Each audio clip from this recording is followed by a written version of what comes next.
Welcome to Info at Fahad, your gateway to history and discoveries. अस्सलामु अलैकुम प्यारे दोस्तों, आज हम आपको सैर करवाएंगे इस्लामी दुनिया के एक सबसे खूबसूरत और तरक्की याफ्ता मुल्क की। एक ऐसा मुल्क के जिसमें दुनिया की दूसरी सबसे बुलंद तरीन इमारत मौजूद है, और एक ऐसा मुल्क कि जहां दुबई से भी ज्यादा लोग घूमने जाते हैं। जी हां, आज हम आपको लेकर जा रहे हैं मलेशिया की तरफ और दिखाएंगे वहां की जिंदगी और बताएंगे ऐसे राज जो आपको बिल्कुल हैरान कर देंगे।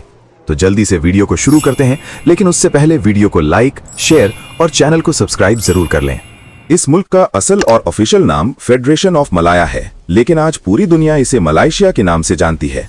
इसकी कुल आबादी तकरीबन 3 करोड़ 45 लाख है और आबादी के लिहाज से ये दुनिया में 44 नंबर पर आता है। इस मुल्क का कुल रकबा तकरीबन 3,30,000 मुरब्बा किलोमीटर है और रकबे के हिसाब से ये दुनिया में 66 नंबर पर आता है। मलेशिया जनूब मशरकी एशिया का एक बहुत ही खूबसूरत मुस्लिम मुल्क है और ये मुल्क 2 हिस्सों पर मुश्तमिल है। यहाँ की तकरीबन 78% आबादी शहरों में रहती है, जबकि सिर्फ 22% लोग देहातों में बसते हैं और इस मुल्क में मुख्तलिफ नस्लों और मुख्तलिफ सकाफतों के लोग आबाद हैं। मलेशिया का बॉर्डर थाईलैंड, ब्रुनाई और इंडोनेशिया से लगता है। इसके अलावा मुल्क की साहिली पट्टी साउथ चाइना सी के साथ जुड़ी हुई है, जिसकी वजह से मलेशिया के कई इलाके साहिल के करीब हैं और यहाँ का मौसम समंदरी हवा के बायस खुशगवार रहता है। मलेशिया की सरकारी जुबान मलाई है, लेकिन यहाँ अंग्रेजी भी बड़ी तादाद में बोली और समझी जाती है। मजहब की बात करें तो यहाँ तकरीबन 65% मुसलमान, 12% बुद्ध मत, 7% ईसाई, 4% हिंदू और बाकी दूसरे मजाहिब के लोग रहते हैं। इस मुल्क में हर मजहब के लोगों को पूरी आजादी हासिल है और सब अपनी अपनी इबादत आजादाना कर सकते हैं। इसी वजह से मलेशिया को एक जदीद इस्लामी मुल्क भी कहा जाता है। मलेशिया में इस्तेमाल होने वाली सरकारी करेंसी को मलेशियन रिंगिट कहा जाता है।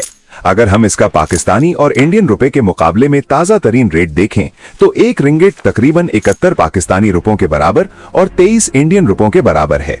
मलेशिया की टोटल जीडीपी तकरीबन $470 बिलियन है और यहाँ के लोगों की सालाना आमदनी तकरीबन $14,000 है, जो कि एक अच्छी और पुरसुकून जिंदगी के लिए काफी है।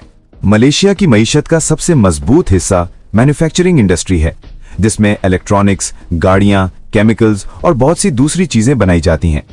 इलेक्ट्रॉनिक्स आइटम्स बनाने वाली एक मशहूर कंपनी पैनासोनिक भी मलेशिया में ही है। इसके अलावा टूरिज्म इंडस्ट्री भी मुल्क की तरक्की में बहुत बड़ा किरदार अदा करती है।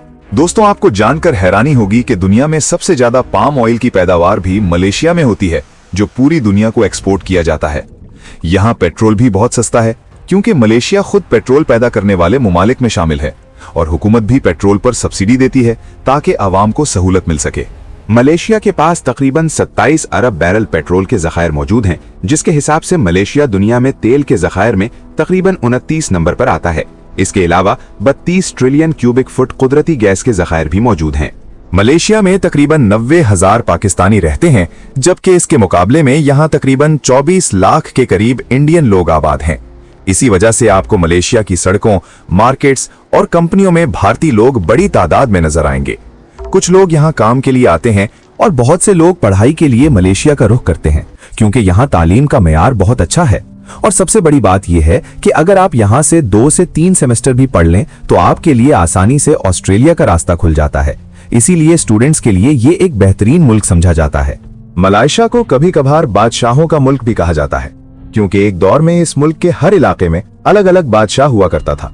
इसीलिए आज भी आपको मुल्क के मुख्तलिफ हिस्सों में पुराने महल और शाही इमारतें देखने को मिलेंगी। आप ये बात सुनकर हैरान रह जाएंगे कि मलेशिया में शादी करने वाले मर्द को जहेज लेने की बजाय लड़की वालों को जहेज देना पड़ता है।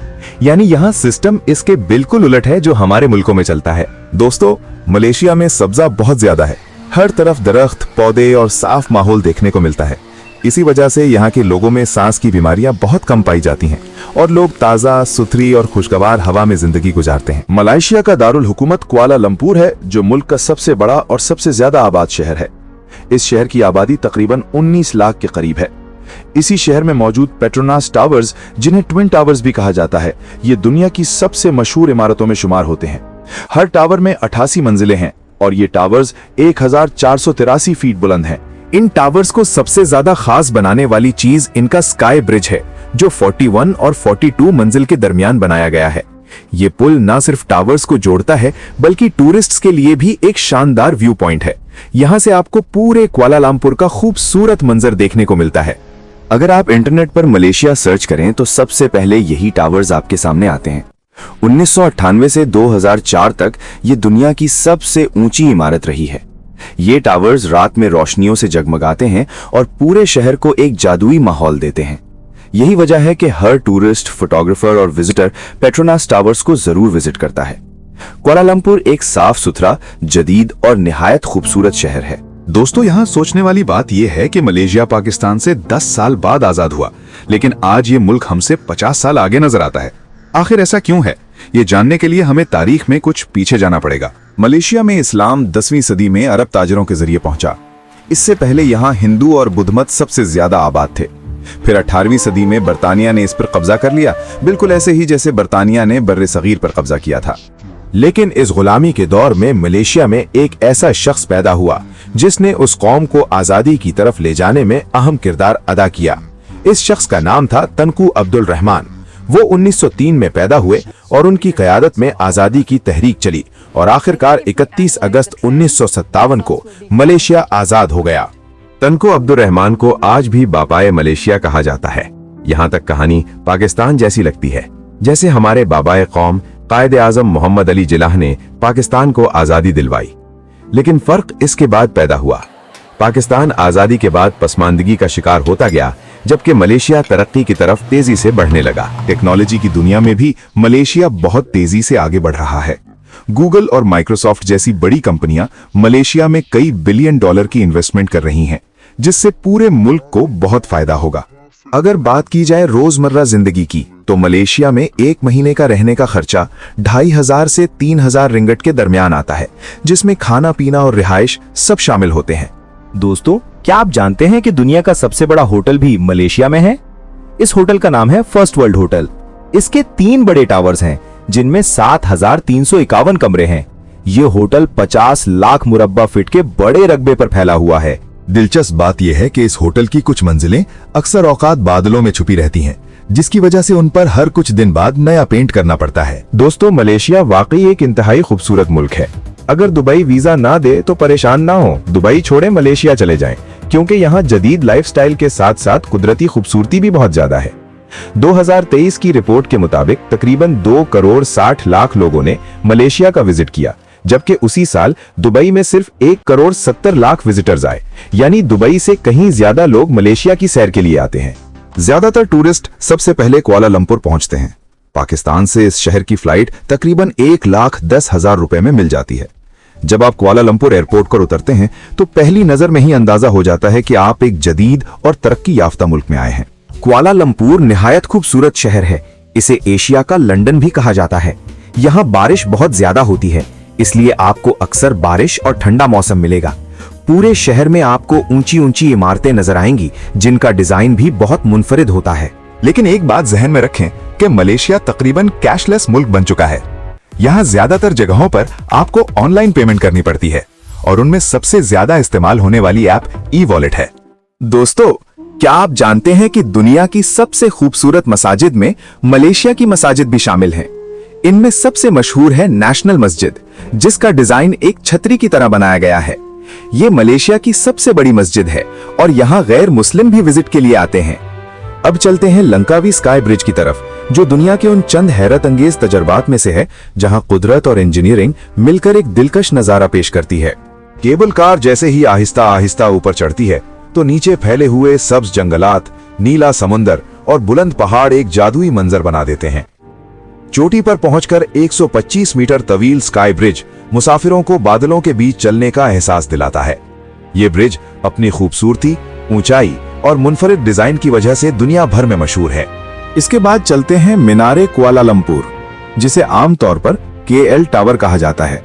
421 मीटर बुलंद ये टावर दुनिया के सबसे ऊंचे टेलीकम्युनिकेशन टावर्स में शुमार होता है। इसके ऊपर मौजूद ऑब्जर्वेशन डेक से पूरा कुआलालंपुर 360 डिग्री जाविये से ऐसे नजर आता है जैसे पूरा शहर हाथ की हथेली पर रखा हो। रात के वक्त टावर रोशनियों में नहाकर एक जादुई मंजर पेश करता है। ये जगह न सिर्फ जदीद इंजीनियरिंग का नमूना है, बल्कि कुआलालंपुर की खूबसूरती और तरक्की की अलामत भी है। यहाँ का हर लम्हा एक यादगार तजर्बे में बदल जाता है। अब चलते हैं कोलालंपुर के दिल में वाक़े एक्वेरिया KLCC की तरफ, जो समंदर की दुनिया को करीब से देखने का एक नाकाबिले यकीन तजर्बा फराहम करता है। यहाँ 5000 से जायद समंदरी मखलूकात मौजूद हैं, जिनमें रंग बिरंगी मछलियां, शार्क और दीगर नायाब आबी जानवर शामिल हैं। सबसे दिलकश हिस्सा 90 मीटर लंबी शीशे की सुरंग है, जिससे गुजरते हुए यूं महसूस होता है कि आप खुद समंदर के अंदर चल रहे हैं और समंदरी जानवर आपके बिल्कुल करीब हैं। अगर मलेशिया के टॉप 5 शहरों की बात करें तो उनमें सबसे पहले आता है कुआलालंपुर, जो मलेशिया का दिल और सबसे मशहूर शहर है। यहाँ जदीद इमारतें, शॉपिंग मॉल्स और सकाफती विरसा एक साथ नजर आते हैं। इसके बाद आता है जॉर्ज टाउन, जो मलेशिया की तारीख, रिवायात और स्ट्रीट फूड का घर है। ये शहर अपनी रंगीन इमारतों, आर्ट वर्क और जायकेदार खानों की वजह से दुनिया भर में मशहूर है। इसके बाद आता है जौहर बारू। ये शहर मलेशिया और सिंगापुर के बॉर्डर पर वाक़या है, इसीलिए यहाँ सियाहत और कारोबार दोनों की बड़ी चहल पहल होती है। इसके बाद आता है कोटा किनाबालू। ये खूबसूरत शहर अपने नीले समंदर, कुदरती जजीरों और माउंट किनाबालू के लिए मशहूर है। फितरत के शौकीन लोगों के लिए ये शहर एक जन्नत की मानिंद है। इसके बाद आता है मलक्का, जो मलेशिया की कदीम तरीन बंदरगाही रियासतों में से एक है। मलक्का अपनी पुर्तगाली टच और बरतानवी दौर के तारीखी आसार की वजह से मशहूर है। दोस्तों, ये थी आज की हमारी इंफॉर्मेटिव और दिलचस्प वीडियो। आपको वीडियो कैसी लगी कमेंट्स में जरूर बताइएगा, और नए आने वाले दोस्तों से गुजारिश है हमारी चैनल को सब्सक्राइब और लाइक जरूर कीजिएगा। मिलते हैं अगली वीडियो में, तब तक के लिए अल्लाह हाफिज।